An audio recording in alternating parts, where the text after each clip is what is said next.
All right, we are live with another episode. Welcome back to another episode of Marketing Without Rules, the show where we work to inspire business owners by bringing on guests who exemplify the hunter mindset. They make moves, they color outside the lines, and they have found creative ways to channel the attention of their community into currency. This show is sponsored by Blue Crocus Solutions, a web design and SEO agency focused on helping home service companies. I am your host, Louis Vandervalk, and today I have the pleasure of chatting with Zach Garside. Zach is the president of Prolific Brand Design and a brilliant mind in email marketing for the home service industry. With a background that spans from coaching CSRs at Power Selling Pros, where he eventually became CEO, to building one of the only agencies focused exclusively on contractor email marketing, Zach knows how to turn a customer list into a goldmine. He's written over 1,000 high-performing emails across HVAC, plumbing, electrical, you name it, combining witty copy, deliverability know-how, and long-game strategy. After being acquired by Prolific, he now oversees brand design and strategy, merging eye-catching truck wraps with storytelling-driven email campaigns to create marketing systems that people actually enjoy engaging with. Zach's also a dad, a recovering CEO, and a firm believer that great marketing starts with knowing what you stand for and having the courage to say it out loud. Zach, welcome to the show. Did I write recovering CEO? Did I say that? Did somebody else say that about me? You didn't. Actually, ChatGPT came out with that, and I was like, I'm gonna use that as a storyline. But is that accurate? I'm a president of a company now, so I didn't recover that well. You just changed the title a little bit, right? Yeah. So I funny. like it. Yeah, awesome. What did I not get right in that? What did I not get right in that intro? It's quite a you nailed it. Pedigree there. Better. It made the pedigree sound much better than the pedigree in reality is. So I am a huge fan of the intro you just gave me. We all say that about what other people say about us, but it's been pretty cool getting to know you. We've not known each other for a long time, introduced through a mutual friend, but it's been really cool researching you, chatting with you, the bit that we have, creeping your Facebook, getting into some of your email, marketing campaigns that you're sending my way. And this is going to be a fun episode. There's a lot of really interesting stuff. You've lived a very varied life as a business owner and, operator. And it ties right into what we talk about here on the show. Marketing without rules, getting out there, getting creative. We're going to talk email marketing. We're going to talk CSR stuff. We're going to talk, one of my favorite topics, which is, offline, out of the box marketing ideas. So I think we'll just dive in with the CSRs. CSRs is something, I know we chatted a lot about email marketing and we will, but CSRs is something that no matter how good your marketing is, no matter how many leads you get coming in the door, if you don't have someone answering the phone properly, then it's just not going to work. So I think to blend your storytelling with the tactical stuff here, could you start with like a real world story of someone who really helped their close rate by figuring out the CSR side of things? Oh yeah, certainly. I mean, I'm not at Power Selling Pros anymore, but I was there for 8 years, and you got to think about it like this: when customers call a home service business and they say, "Hey, how much is it going to cost me to get my furnace tuned up or to get my drains are clogged in my house?" If the person who answers the phone does a horrible job and is just rude, condescending, acts like they'd rather be doing anything else, like getting back to their paperwork than serving the customer, then that customer will call someone else. And they often chalk it up to something like, "Oh, the price was too high, or I wanted to get a different opinion," but in reality, they just didn't like you. For 8 years there at PSP, I trained, coached CSRs and entire call centers on how to book 85 to 90% of their calls by creating a wow experience for the customer. That's a wild number too, just for people listening. 85 to 90% of bookings is very high. What's the industry standard? You would know better than me. Yeah, probably 50, maybe 60% on like a good average company. Yeah. You got to think of it this way: when the customer is calling you, why would you not book 90% of those jobs? Sometimes people think that's wild. 90% of customers are booking jobs. And I say, well, yeah, they're reaching out to you. It's not like these aren't cold calls. We're not door knocking here. They literally called you for service. If you don't book it, then you must have done something wrong. Like, why else would they call you? People don't just wake up in the morning and go, you know what I want to do today? I want to call the local HVAC company to find out how much they charge for a tune-up. No, they only call if they have a problem that they need to solve. So you should book 85 to 90% of those calls, 100% in my opinion. If you don't, it generally reflects some kind of problem with your approach or your training or the type of people that you have on the phone. Yeah, that's the toughest one. If you've done all the other stuff, you may have to let them go. But you mentioned a wow experience. What is a wow experience? I think a wow experience is any moment, and this isn't just applied to the CSR call, right? This applies to the emails as well when you're doing email marketing like I am now, or applies to the branding when they see a truck drive down the side of a road and they're like, wow, man, look at that. It's anything that makes them do a double take. That's my definition. Anything your business does that makes customers think twice, look twice, reconsider their previous opinion of you is a wow experience. It could be when a customer service rep goes above and beyond to make you smile, laugh, feel valued. Anytime a customer sees a truck wrap that's like pops, that stands out in the sea of traffic. Anytime they read an email that's funny, interesting. Oftentimes companies, when they're doing something like email marketing, for example, the from name will say, email from Awesome Heating and Cooling, subject line 35% off AC tune-up. So 35% off AC installation. That's probably a huge percentage off. I'm just making it up off the top of my head though. What I look for though is we ran a campaign a couple months ago where the from name was your air conditioner and the subject line was please help. So right there in the inbox before they've even opened it, right? I'm trying to stand out a little bit and create a wow experience, something that will make them do a double take. With your air conditioner sent you an email and the subject line is please help. And then the body of the email is something to the effect of, this is your air conditioner, Lewis. I'm sending you this message using electromagnetic pulses I sent from the thermostat to your cell phone. Just stuff that makes people laugh. That's different, out of the ordinary. I read a great email from a guy named Chris Orzakowski a week or two ago, where he was basically calling people out who are like scared to send emails, scared to do something different, out of the ordinary in their marketing. And he said, your grandfather served in World War II, and you're afraid to send an email because you might get an unsubscribe or mean reply. You are the weakest person in your bloodline. That's what he said. And that's a little more like in your face than my approach is. But I was like, honestly, it's not that far off. Like, we've got all these things we take so seriously in life, and then we let that carry over into like how we market our businesses. But for me, the wow factor, the entertainment value, the ability to make your customers do a double take is absolutely non-negotiable for me in how you market and sell and grow your business. It's huge. Why not? Why not? Why are you limiting yourself to this box of boring corporate rules and how you grow your business and these best practices that work for one company, but may not work for you? Best practices are a whole nother thing where companies will say, hey, I'm trying to grow right now. Therefore, let me see what other companies have done to grow. And then we model our growth on what worked for someone else in a different company at a different time with no guarantee that it's going to work at all for you in your context. It's like if I started a toilet paper company in 2020 when the stuff was flying off the shelves. It was like the 2-ply revolution. And then in 2025, I start a coaching company and I'm like, I'm going to teach you how to build a toilet paper business just like me. Meanwhile, the context is completely different, right? People would come and they'd sign up for my coaching program. They'd follow my templates. They'd use my advice. But what I fail to disclose and what they fail to see in my advice is this dude started a toilet paper company in 2020 when the stuff was selling like hotcakes. He had a huge nest egg. He had a backup plan in case it didn't work out. He had people supporting him. You have none of those things. If this doesn't work, you're hosed. You have no support. Everyone thinks you're a lunatic. So the context of our business is so different from the businesses that we copy and learn best, quote unquote, best practices from.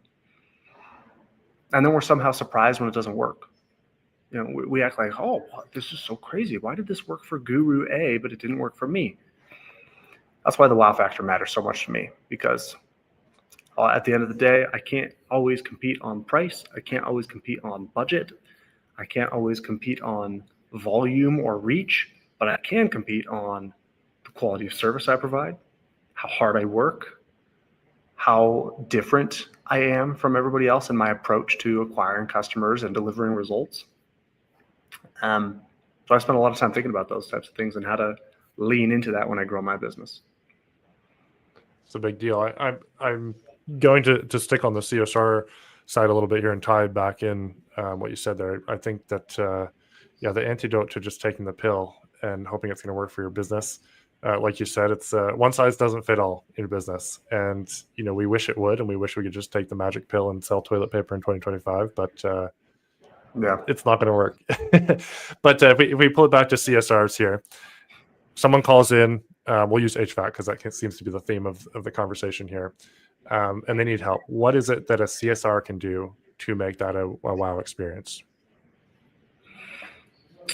What can a CSR do to create a wow experience? First of all, they can act like they want to be there. They can show positivity, energy, enthusiasm. Again, a lot of times the customer calls a CSR and the CSR sounds like they'd rather be doing anything else. So positivity, enthusiasm, confidence when you talk to the customer, and then ask questions. The person who asks questions controls the conversation. A lot of CSRs answer questions. They can answer every question under the sun, but then they never ask the customer anything. So ask questions, show empathy for the situation. This is unfortunate. This is inconvenient. This is hard, difficult, challenging. And yet many CSRs fail to acknowledge that or recognize that. Focus on what you can do, never what you cannot do. Ask for the business. For heaven's sakes, don't just let the customer walk away and say, I'll call you back. Ask them, when would you like us to come out? Communicate value, explain your process and what makes you different before you communicate the price. Don't just tell them it's going to be $69 for you to come out, because no one wants to pay for you to come out. Explain what's behind it. What are the details? Why do you charge that fee? And then show gratitude for the customer. It's a big deal. That's what I look for. It's a big deal. And there's, oftentimes when you call someone, it feels like if they don't have a dedicated front office, even if they do have a dedicated CSR, you might be reaching the business owner and he's, kind of like, all right, you got to talk to somebody else, and that comes through. And that's certainly not helping your close rates or even your show up on the job to give a quote rates. So it's, that's some simple stuff. But if you don't take anything else from this podcast, take that and just change how you answer the phones. And I think the first frame that you had, that's really sticking with me. If someone's called and they're reaching out, you should probably land that at least to go out and see if they if they want to avail of your services. Now, some people aren't a good fit and you're going to suss that out on the call. Maybe you can't offer the service, or maybe it's just something that's outside the scope of what you do. But in the case that it matches everything, 80 to 90%, I reacted because that's really high for industry, but you push back with saying, hey, if they're calling, they're not just window shopping. They might be window shopping, but they're not just calling to chat with someone. They're calling for a reason. And trying to solve a problem. Trying to solve a problem. Yeah, it's huge. Email. Let's dive into email a little bit. Why do you think that you shouldn't just write stuffy, boring, generic emails to your list? Well, actually, we'll get to that question. Hold that thought. What is the number one thing that you see with people with email? I jumped ahead to a little bit there, but let's start with that so that people can kind of relate to the fact that we're talking about email, because they probably have 1,000 to 10,000 emails sitting in their customer base that they've never touched. Yeah, at least. The first thing is that your email's landing in the spam folder. They're not even making it to the inbox. People love to ask about the perfect subject line. What's the best template, the best content of an email to send? The reality is none of that stuff will matter if you're not making it to the inbox. The number of companies who I come across who think email doesn't work, and then I'll go into their account, I'll send a test email, and I'll never even see it. It won't even make it to my inbox. That's problem number one, is you have a deliverability issue. You have to solve that first. And then you've got to focus on the long game. I like to tell people it's a 5-year thing, not a 5-week thing. Just imagine for a moment if you were to nurture and build a relationship with your email list at least every single week for 4 years, where they come to trust the from name more than the subject line. Imagine the impact that will have on your business. When you show up in the inbox as Louis Vandervalk, people see your name and then they open it, regardless of what the subject line says. It's like if your mom sent you an email today and you saw your mom's name in the from not, she could leave the subject line blank. Like it would literally say no subject, and you'd open Or she might put the whole email in the subject line. Yeah, she put it in the wrong place. Yeah.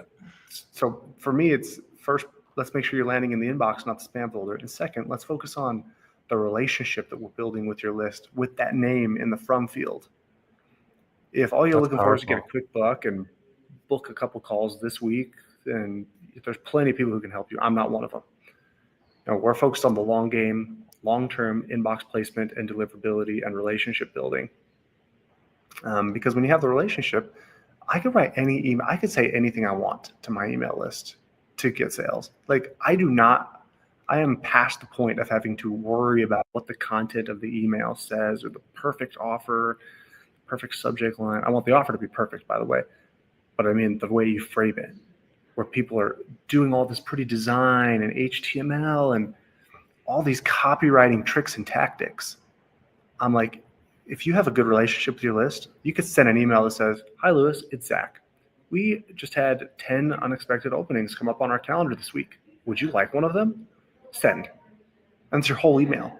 And if people trust you and see you as a person of value and credibility, they're going to reply and you're going to fill those 10 spots. And you didn't have to dance around like a dummy on social media to do it. You didn't have to open up Canva and spend 3 hours on some template that screams advertising that you're going to paste into your email. All you had to do was send a message like a friend asking people to do business with you, and they do. That's huge. Yeah. I've got like Alex Hormozy sends out his 1 Minute Mondays, I think is what he calls them. I always open those emails. There's always something interesting and supportive. Yeah. He's built trust with me through his socials, through his emails. Your 5-year thing, I talk about 90-day cycles a lot. If you're starting up some sort of marketing thing, expect it to take 90 days, whether you're out there spinning a sign on the corner or you're starting up, posting for the first time in your social media, or you're starting SEO or email, right? Like you can't just expect something to happen right away. I like the 5-year, growth thing because you're really doing that. I think I can look at that in my, the history of Blue Crocus. So we're coming up on 6 years now in August, and social media has been big for me. So I've been posting pretty consistently on social media for almost 6 years. And I'll have people that I talked to, 5 years ago reach out and say, "Hey, we're ready now. We've been through 3 other agencies. It's time to make the move." But staying in front of people is key. So for email, I want to make the distinction. Are we talking about cold email, or are we talking about email to the customers that we've already served at one time or another? Customers you've already served and have a relationship with. I don't even touch cold email. Cold email is illegal, folks. Cold email is not, like, I could rant about, we could do a whole episode where I'm just like, here's my pitch on why you should never touch cold email. Unless it's some strong words on the podcast today. Unless it's under one circumstance where you're doing one-on-one outreach. Bulk cold email is spam. Period. End of story. You deserve to be in the spam folder. You do not belong in the inbox. No manipulating or twisting of words or systems will make you deserve to be in the inbox. If you're doing bulk cold email, you are deceiving people, manipulating them, and you deserve to be in the spam folder. Period. End of story. I don't even touch bulk cold email. I will not go near it. It's like people come to me and they're like, "Hey, will you help us break the law?" I'm like, "Oh, what are you talking?" If you ever heard of the Can Spam Act, like, have you ever heard of Can Spam? Yeah, I have. It's the official regulation. You're not supposed to do this. Like, this is super not legal. First of all, I'm not a lawyer. This is not legal advice, by the way. I'm just gonna put that out there for the audience that's listening. You can't do bulk cold email. Like, it is such BS that companies do. It really, really pisses me off, actually, when companies go out. They buy a database of 20,000 people, and they're like, "We're going to do cold email campaigns to these people." I'm like, have fun with your 0.2% response rate and enjoy the spam folder. Like, that's all I have to say, because that's the best response you're going to get. You're not getting a good response on a cold email. That's not happening ever. This is like the epitome of marketers who think that they're smarter than their customers, and their customers are stupid. That's what cold email really is. All these tactics are marketers and business owners who think their customers are stupid, and so they try to play into that. If you don't have a relationship, then you shouldn't be reaching out unless it's one-on-one. I am all for doing cold outreach one-on-one. Well, you have a person reach out. But this annoying thing, it happens all the time on LinkedIn. My LinkedIn DMs are uninhabitable. It's uninhabitable now. I literally cannot even go into my LinkedIn DMs. And when somebody, every once in a while, I will drop in, somebody will have some kind of automated pitch, and it's obvious too. They're not even trying. They're just trying.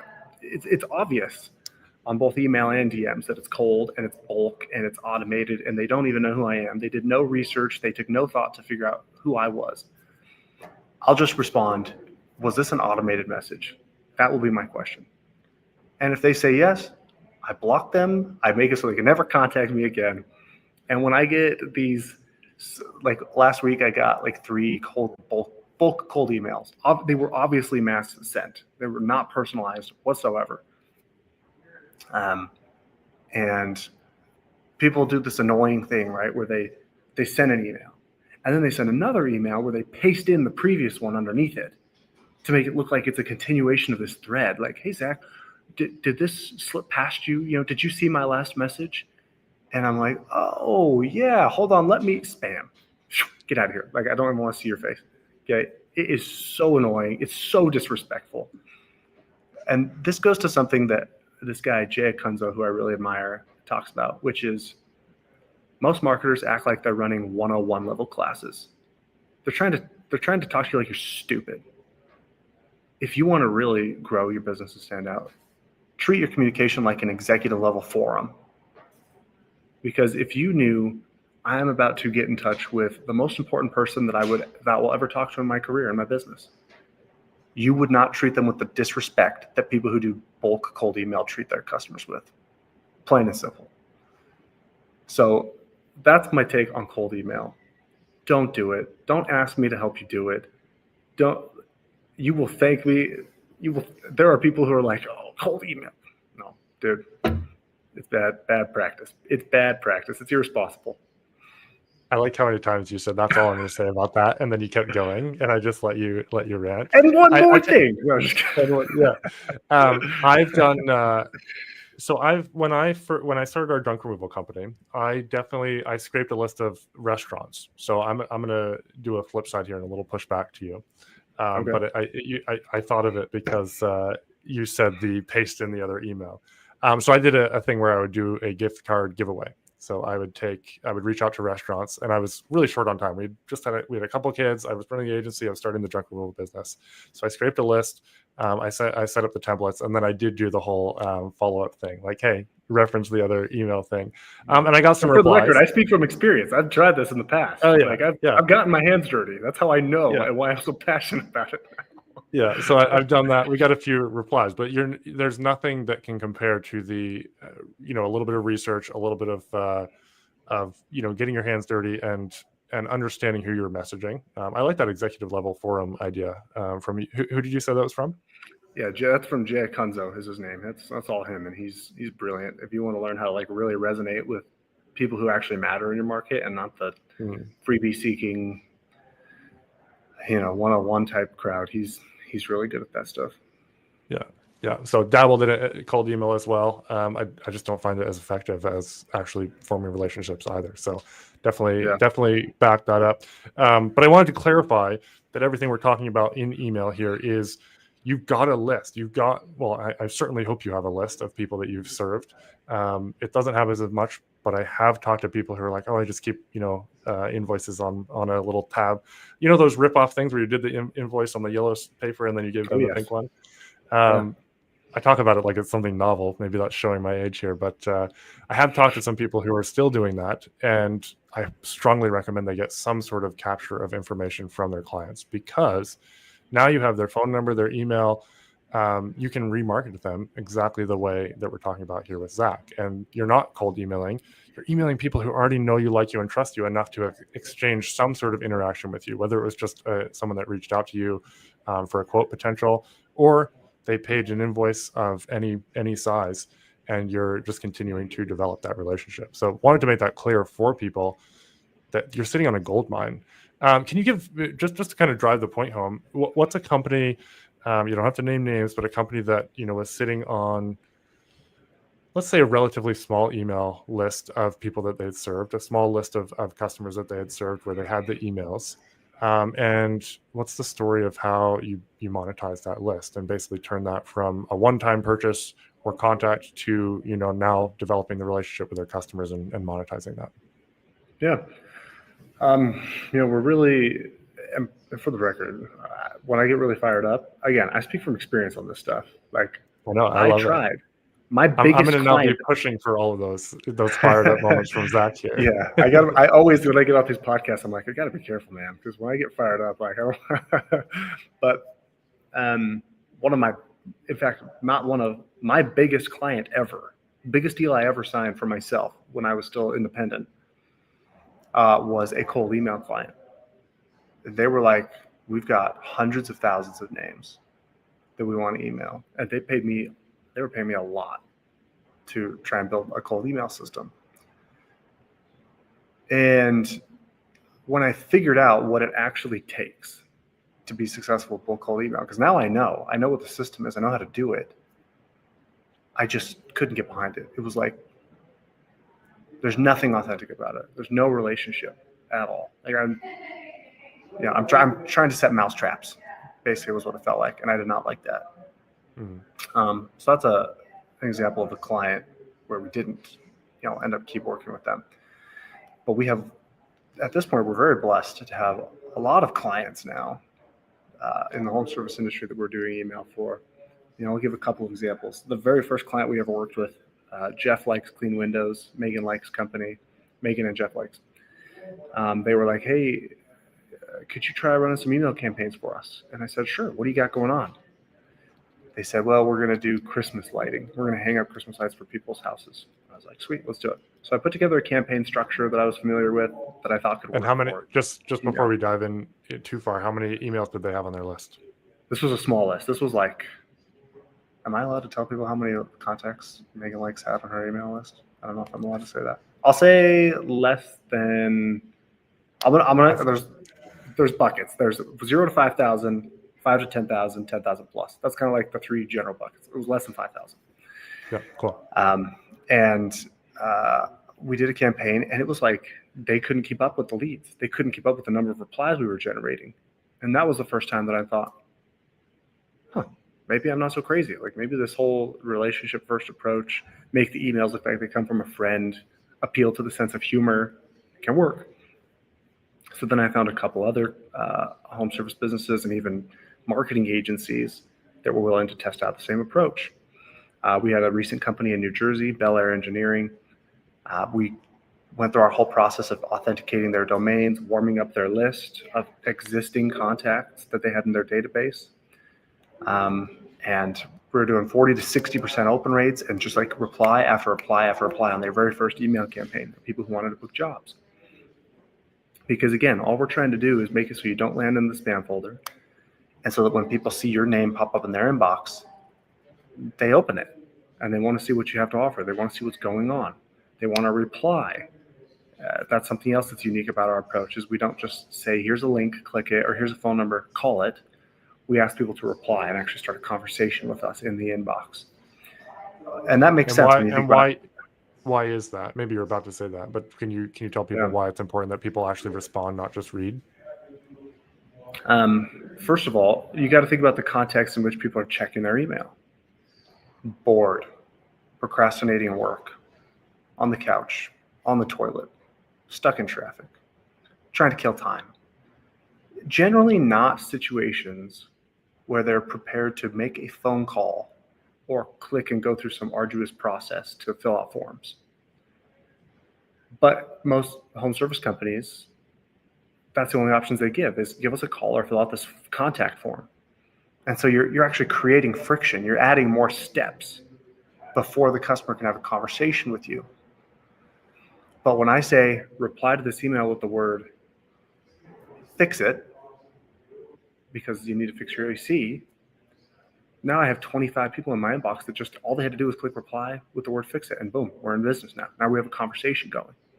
And so many companies create all this friction and they put all these barriers between the customer and the company. They're basically making it difficult to have a conversation. If there's anything you should be doing with your email marketing, all marketing in general, it's how can I make it as simple as possible for my customer to have a conversation with me? Just so easy, so stupid easy that my response goes up. Because I want conversations. That's what I want. I feel like my whole job at this point is to have as many conversations with the right people at the right time as possible.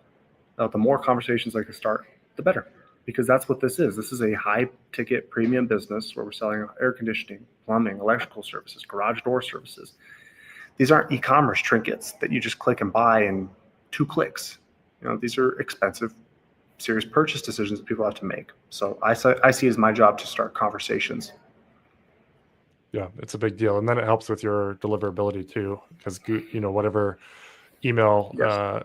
whatever the spam filter is, the fact that your domain is getting some replies plays in your favor for sure.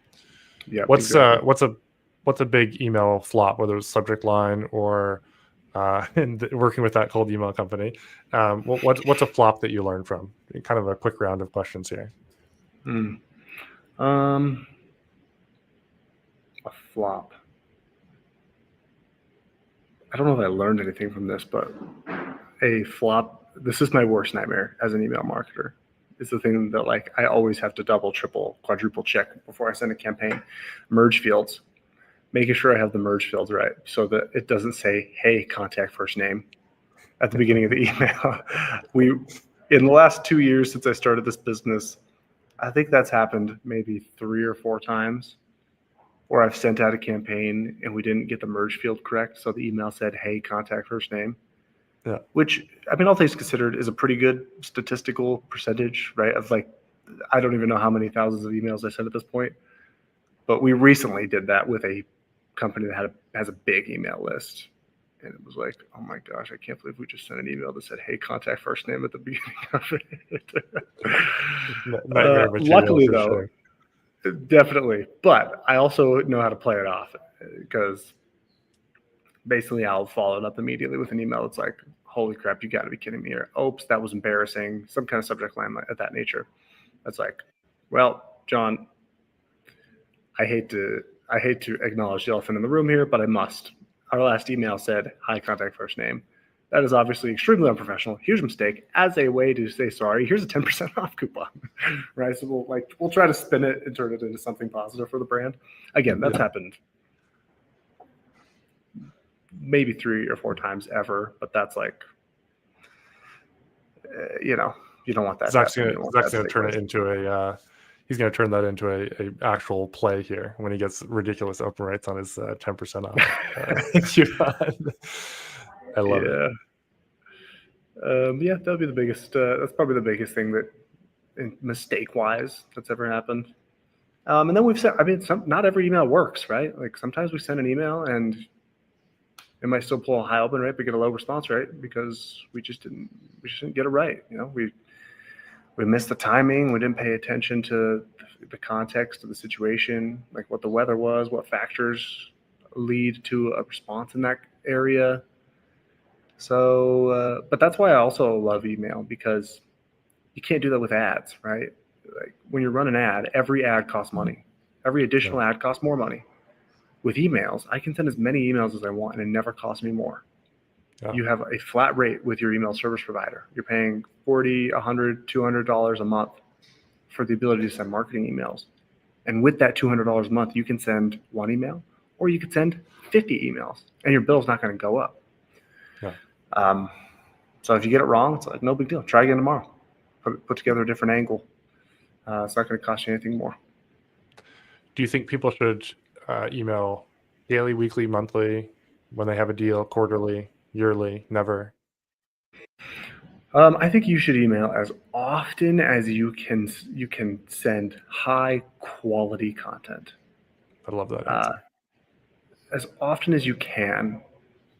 There's a lot of for daily, which again, if you can publish daily at a high quality bar, then absolutely send daily. Like I'm on email newsletters that go out every single day, and I love them because they're just so consistent with the quality. Like probably the most well known example is Seth Godin.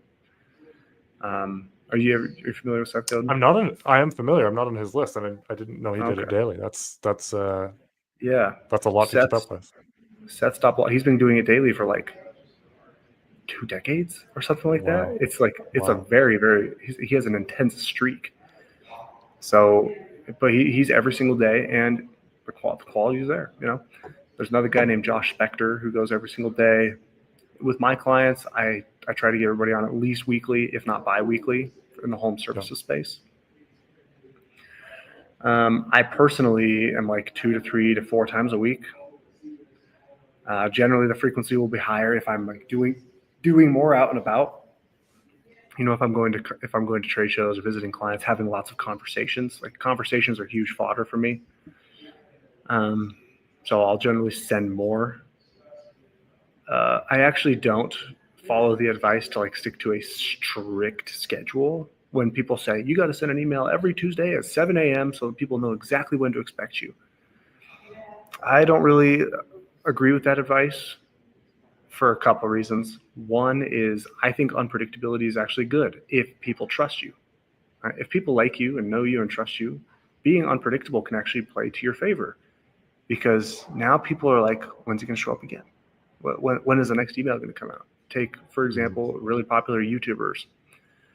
Like Mr. Beast doesn't have a schedule. He publishes the videos when they're ready. And he wants to be consistent, but like he's not going to publish till they're ready. Does that hurt his views because he didn't show up every Tuesday at 7 a.m.? No. If anything, he's got people checking YouTube every single day to see if he did something new. Yeah. And when he doesn't, it just builds the anticipation for the next thing. So I don't agree with the publish every single week or every day at the exact same time because of that. Because I think if you're good. Now, what about? Sorry, if you're good, finish that thought, and then I'll I was just go going back to to say, you. if you're good and people trust you, I think that they will engage no matter what, because they're looking forward to it. They're like, when's he going to send the next thing? Yeah, totally. Because, well, to wrap it forward to what I was going to say with Mr. Beast, I happen to know he sends about Saturdays because I have been one that checks, because I just find I find him Does he? fascinating. Is it actually like on Saturdays every time? It's Saturdays. It's usually every 2 weeks, but sometimes it'll be every 3 weeks or 4 weeks, depending on what's going on in his life. And having listened to some of his interviews, sometimes he'll have scrapped a video and started again because he just didn't like it. But yeah, it's typically same with Dude Perfect. Dude Perfect and Mr. Beast usually are on right around the same one, and it's usually on Saturdays. But the question I was going to ask you is, they're unpredictable in the sense of sometimes they skip. But the question I was going to ask you is, with email, do you pay attention to the times of day, even if it's not the same time every day, but the times of day that get the most open rate? Oh, I can't hear you anymore. I think it must be because Can you hear me now? Is that better? Yeah, I can hear you now. Okay. It's probably because my phone's the microphone, and so I Yeah. was Fun looking to see backstory. this YouTube channel.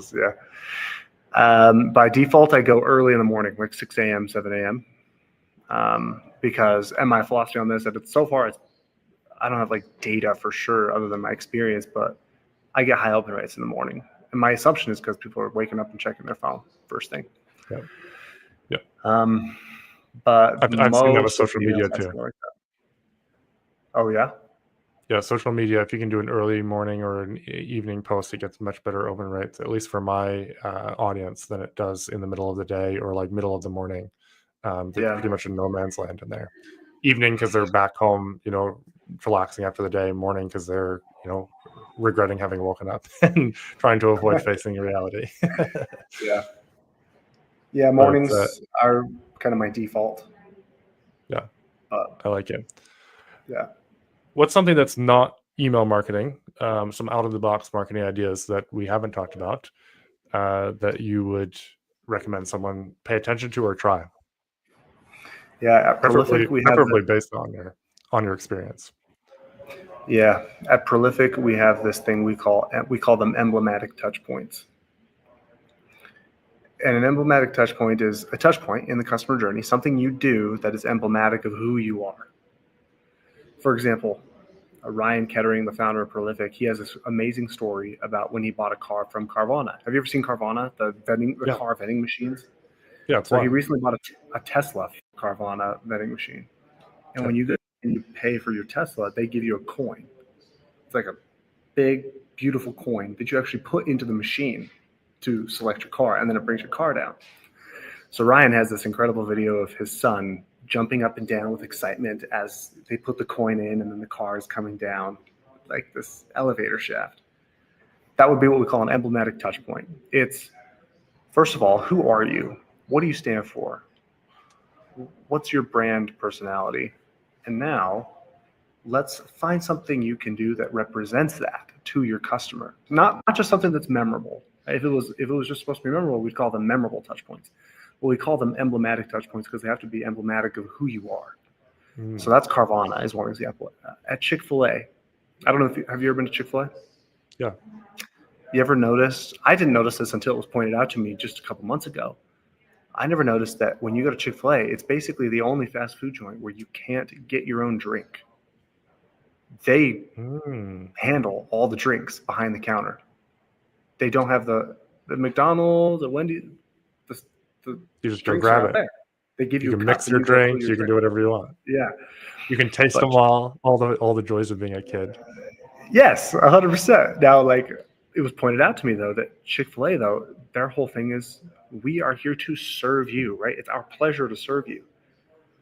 So they have the drinks strategically placed behind the counter so that they can serve it to you, and you don't have to get it yourself.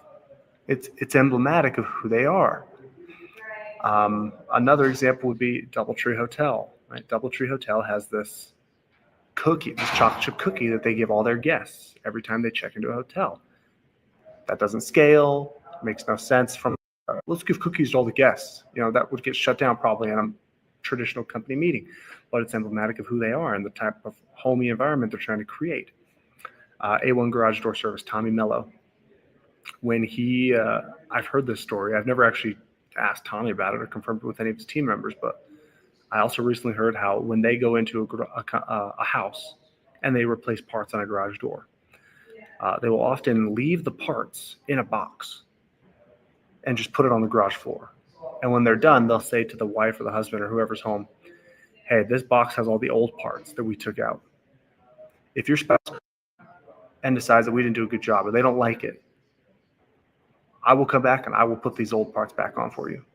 So they actually leave the parts there strategically, the old ones, so that when that spouse comes home, they see the box of old, dirty, gross parts compared to the beautiful, shining new ones. And who's going to ask you to come back and put the old ones back up? So they're diffusing the whole, like, this cost how much? They did what? Oh, I don't know about this. Like, they're leaving the proof behind, right? That's part of it's emblematic of who they are. High quality service, high quality of guarantees. Like, they stand behind their work. I'll give one more example, which is here in Utah. It's Whipple Service Champions.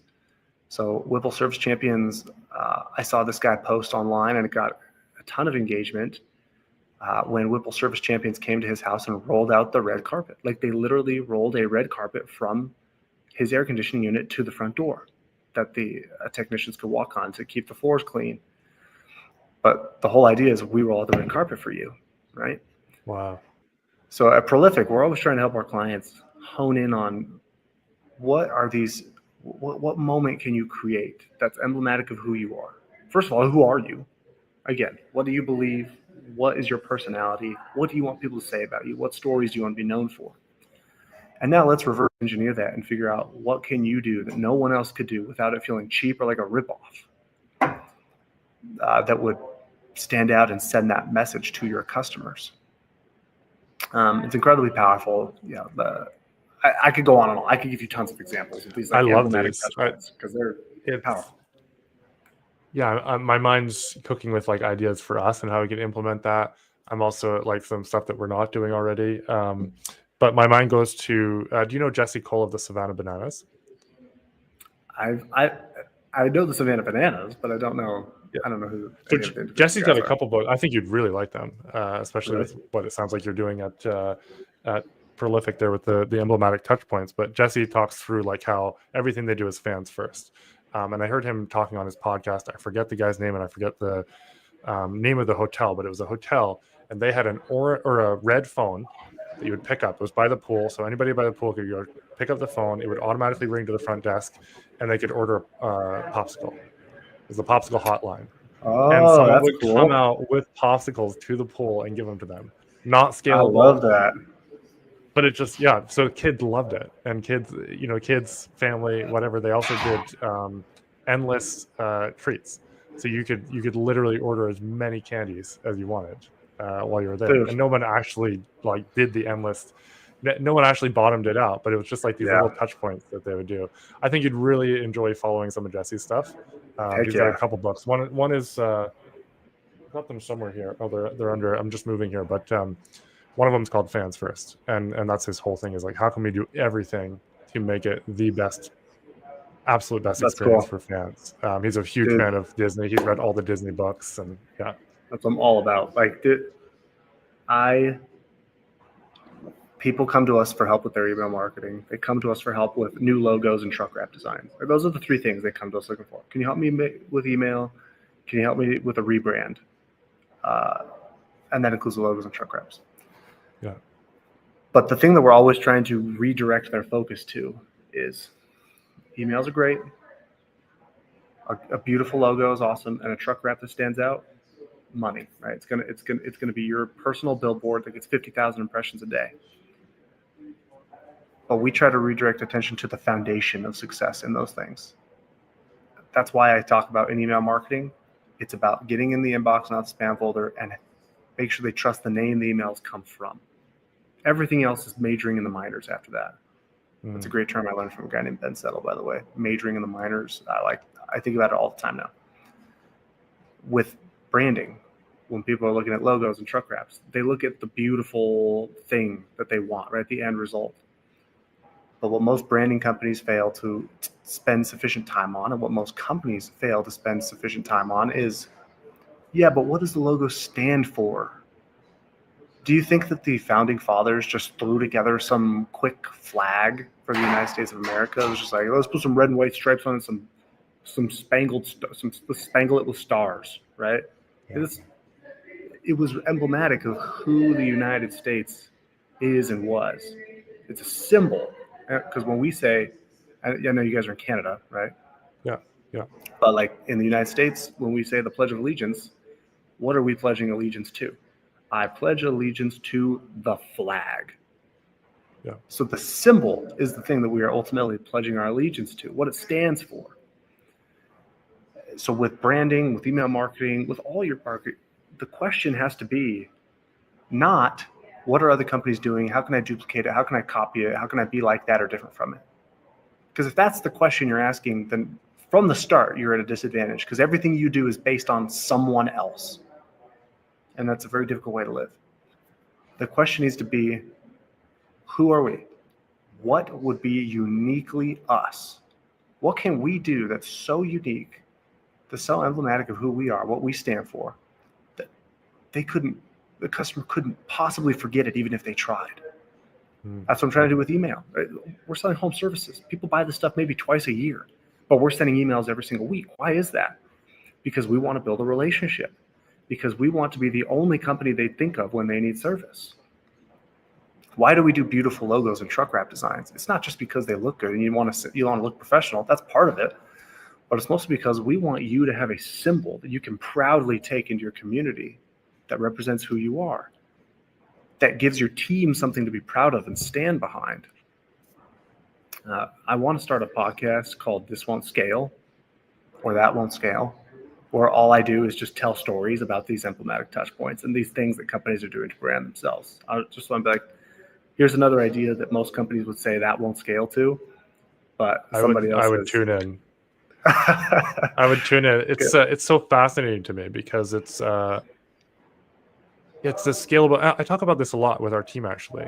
As you know, as a marketing agency, we have to be using AI to stay relevant and to continue to offer more and better services. But we're also investing heavily into the personal touch side of our business, the things that don't scale, Mhm. because people still want relationships. They still want that feel good touch. They still want that feeling that they're cared about. And you can't, sure, you can definitely automate some of that, but there's also things that you just can't scale. I think you need to start that podcast, man. It's gonna be I killer. know. I guess I have to do it now because I just exposed my idea to the whole world. So I got to get it going before somebody listens to this and steals it. Well, and I can tell you've got some passion behind it too, based on conversations we've had, and I think we're tying really nicely with the prolific stuff that you guys are doing too. Oh yeah, we're just trying to bring people back to, because that's our differentiator, right? There are other companies that do email marketing. There's other companies that do brand design and logos and truck wraps, but we go deep. It's all about the relationship for us. There's nothing transactional about this. There's nothing quick win about this. This is foundational stuff where we're really trying to help the business owner get clear on who are you, what do you stand for, what do you believe, how do you want to be remembered in your market. Now let's create symbols in the form of logos and truck wraps and emails, for heaven's sakes, that communicate that well. People get so caught up on the channels, though, the things themselves, that they fail to see where it's coming from, that there's real thought and strategy to this that makes it work. When I tell people we do 30 to 50 to sometimes 60% open rates on our marketing emails, they're like, how's that even possible? That's crazy. We do 10 to 15%. And I'm like, we just approach it the right way. We get the foundational pieces of success correct. And then we Yeah. look at all the little things like where to place the logo, what the copy in the email says. Like we should take a completely different approach. We're focused on roots, not branches. I love that. What's something that you guys are doing that ties into this podcast theme that we didn't talk about that you'd like to kind of bring forward for people? Um, yeah, we covered. We got the main talking points, I think. Uh, I think the last thing I'd say is like in this market, in the age of AI, something I've been thinking about a lot, and that again, we really try to help our clients with is in the age of AI, content is ubiquitous. How-to knowledge, listicles, all the traditional stuff that people have relied on to grow their business and use as marketing. How to change your air filter, how to fill in the blank with XYZ problem. That stuff's table stakes, man, because now AI can do that better than any of us and quicker. Mm-hmm. Yeah. What I encourage people to really lean on is what is your point of view? What's your stance? What's your opinion? And can you back it up? Right? If you have an opinion or a point of view, but you can't back it up with any real data, you're just an armchair warrior, I But think if you that became have, relevant. No, I what's was just going that? to say that became relevant with your cold email rant, right? Like you brought Yeah, forward a very passionate stance about cold email in our conversation today, and then you backed it up with a conversation about how you'd actually worked with someone and kind of realized what it took, and it just wasn't for you.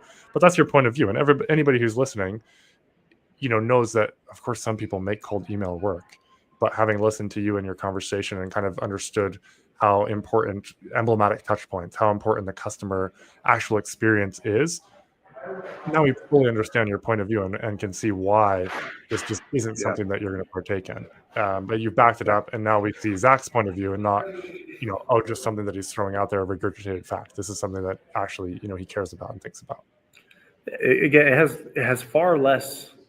And if I could like abridge that part of this conversation with the part we're having now, right? So I sound like less of a crazy person at the beginning of this, but like my opinion of cold email, for example, has not nearly as much to do with whether or not it works, because it clearly works for many brands and people. Right, there are thousands of companies that leverage cold email to grow their business.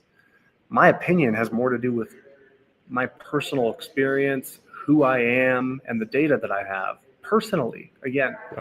like I know who I am. I know the approach that I want to take to this game. And that just doesn't fit. That doesn't work. Just My doesn't whole work for thing your is ethos. building relationships. with my Yeah. audience, with my list, with my clients, relationships of trust. And cold email just does not match that philosophy at all. So it's like, that's why I won't do it. It just doesn't link up. That and the success rate. I mean, come on, you got to do the volume is incredible that you have to be doing or make it work. It's pretty bonkers. Yeah. But a point of view, a perspective, right, is so much more enticing as marketing than just how-to content at this point. I want to hear people's opinions. It's hilarious, even with AI. We look at how incredible AI is, but then what kind of content are we ultimately looking for? What did so-and-so say about this? I wonder what this guy thinks. I wonder what Joe Rogan's going to say about this topic. I wonder what expert A, Y, B, C, D, all these people, right? We want to know what people think about this stuff. Like, that's what we're really drawn to. Ryan Dice once said, people love stories, but we crave characters.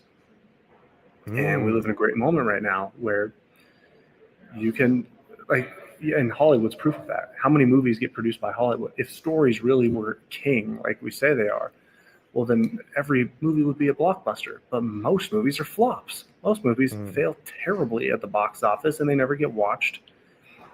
And then the ones that continue to be watched are the ones that had really, really strong characters. Yeah, there's this relationship that you build with the characters inside, which again is why the from name matters so much more than the subject line. Is why who the brand is, like what you stand for, matters so much more than just what the logo or the truck looks like. We're trying to figure out what that character piece, because that's what all of this revolves around. It's people crave their characters. People crave their characters. I think it's you've mentioned before in some of your posts about AI being actual intelligence. So like, hey, this was written with AI, parentheses, actual intelligence. Yeah. Talk about AI, to continue on this theme of people craving, honest, integrous conversations with actual characters that have actual opinions. Why do you rant against AI for writing content or writing For the copy? record, I use AI a lot. Like I am all for using it. I get plugged in with some new AI tool every week. I'm a big fan. But the best way for me to describe it is I don't want to trick people. And what I see happening is, one, I see AI being used to trick people, and I see AI being used to take shortcuts. When people use AI as like it's doing their thinking for them. They're not critically thinking, they're not working through their strategy to make sure that it's clear and coherent and makes sense. They're just having AI come up with something for them. And I mean, there's companies coming up now to like solve the problems that AI creates for businesses, because people they outsource their thinking, and then they're surprised when they get a bad result. It's like, your thinking might be the most important part of your life and business, and you're outsourcing it. So I don't like when people outsource their thinking. And I don't have like a hard rule on it. Like this is the point that you should stop using it, because you're damaging your ability to think. But I think right, when you've reached a point where it's like, okay, I'm on autopilot now. This is doing all the thinking for me. So I don't like that. I also don't like tricking people. I follow a lot of people on Facebook and LinkedIn. And as somebody who's like a trained copywriter, I can see it. I can spot it. I know when you wrote with AI. It's very obvious. It's extremely obvious when someone The writes cadence, with AI. little words. Yeah. The lines of three, right? Like 3 lines with no spaces between them on top of each other, like a sandwich, with some pithy, the M dashes, the emojis all over the place. Like there are certain tells. Yeah. And it just, again, with who I am, it just bothers me to see a person that I trust and think I have a relationship with, putting this stuff out there that that's not them. Like they're not in it, and trying to pass it off as their own. I don't know. It bothers me. Like, I want to hear from you. You want the real integrous conversation. I want to know what your way of putting it. I don't want to know what ChatGPT thinks you think. Yeah. I don't know what you think. right? If it's just like strictly corporate communication where you're just trying to communicate, like, this is what this thing is, right? Here are the features and benefits, trying to simplify some technical jargon so that it's easy for, I have no problem with any of that. Like I use it for that kind of stuff, right? When I'm trying to explain components of a garage door or an air conditioning system or, a water heater, like, I'll use AI to simplify the language, come up with analogies, right? Again, I think those things would probably be better if I did all of it, but it's the relationship, when it starts to get in the way of the relationship between you and the people who you profess to serve. Confess. What word am I looking for? Profess, right? Yeah, it's profess. I think The people so, who yeah. profess to serve, that bothers me. I see a lot of that on my feeds right now where I'm like, man, that's a real bummer. Like, I know you wrote that with AI, but you got this whole string of poetry that you're like trying to be Tony Robbins right now, and that's just not who you are. Right? Like, be you, be yourself. Don't be Lewis GPT. Be. Don't hand in someone else's homework. Yeah, so that's what bothers me about it. Like, I use it a ton, but it's like I know when not to use it as well, and I think that's just as important. I would agree. I think it's my wife and I were talking. She uses it as a therapist, and now she does have like 3 degrees, all relating to like education, psychology, and social work. So she can prompt it in different ways than someone might be able to. And she's using she's using it to elevate what she already might know. I was talking to a friend of mine about how you can basically use it as a business coach to analyze different things too. But if you don't have those initial prompts, those initial ideas to feed it, then it's just gonna feed your bias. Because sometimes it'll give me results and I'm like, no, that you didn't get it at all. Like, come on, Yeah. Let's figure this out. But it's a very, very quick way to get feedback in whatever you're doing and to elevate what you already have. It's a little bit like money. It just amplifies what you already have. And if you just spit out emoji crap and poetry and all that, then we know you didn't have a whole lot to start with. It's just like in the initial stages. I'm not an AI expert at all, but just my impression is that you got to train it like you train an employee too. Yeah. Because AI is the ultimate yes man. Like, it's so funny if you go in there and you try brainstorming with it or getting feedback from it. Let's say it gives you some advice based on what you're going through. If you then disagree with the advice and tell it, no, I don't agree with you, it will agree with you again. It will be like, you're right. No, I totally you're totally agree. right, Lewis. Yeah, that was not good advice. It will just keep agreeing with you no matter what you say over and over and over again. Yeah. So I'm like, seriously? It's like that annoying guy that like never admits his faults, but like, or is always super apologetic about everything and never just doesn't want to upset you, right? People pleaser, right? It's the ultimate people pleaser. So, but in your settings on those platforms, whether it's Claude or ChatGPT, you can give it instructions on how to talk to you. So, like in mine, I have instructions like never acknowledge that you're an AI. I know it. You don't need to tell me that. Treat me like I know what I'm doing. Don't assume that I'm dumb. Treat me like I'm a subject matter expert in these things. Ask a question before you give me an answer on things. So ask a clarifying question so I know you have more context before you jump to solutions. So you can give it instructions and train it on how you want it to talk to you. And I think that's, if you want to use it effectively, I think that's really important so that you're not just having a conversation with a yes man who's telling you all your ideas are good, even when they might not be. I love the question thing. I always tell it something and then ask it to ask me 20 questions. And then I'll just voice note it back to it. Oh, that's good too. I'm really good at answering questions when I'm stuck. Like if I'm stuck on something, I can't like actually create the thought. I'll be like, this is my problem. Ask me 20 questions to get more context so that we can, work through it. And then I'm really good at answering questions. And they're like, no, that's a silly question to ask. And then it like helps me figure it out too.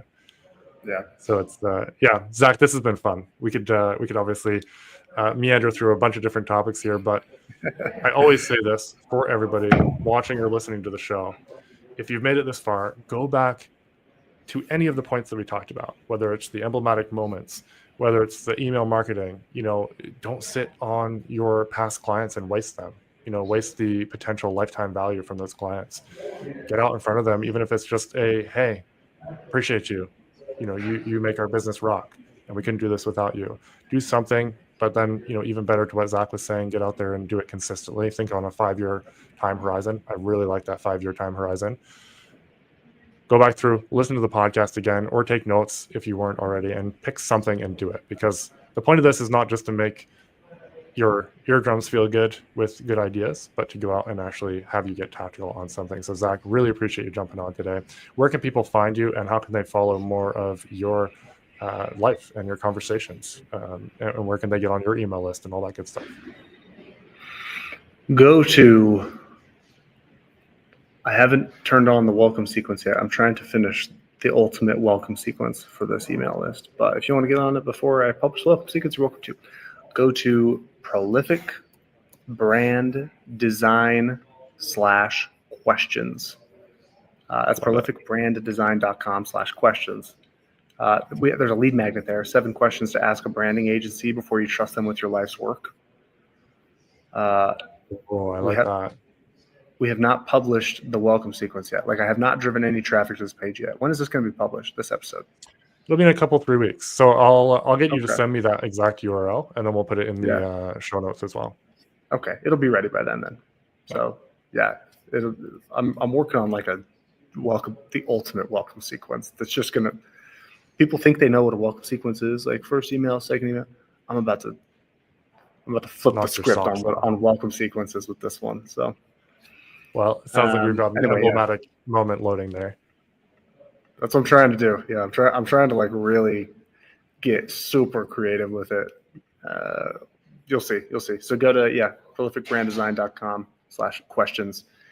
Enter your info there, and you'll officially be on my list. Love it, man. Guys, appreciate you tuning in for another episode of Marketing Without Rules. Get out there, be a hunter. Don't sit back and be a gatherer. No one wants those people. And you probably aren't going to last in business if you're one of those people. So get out there, take action, and tune in for more awesome guests like Zach. Appreciate you. We'll see you next time. Thanks so much.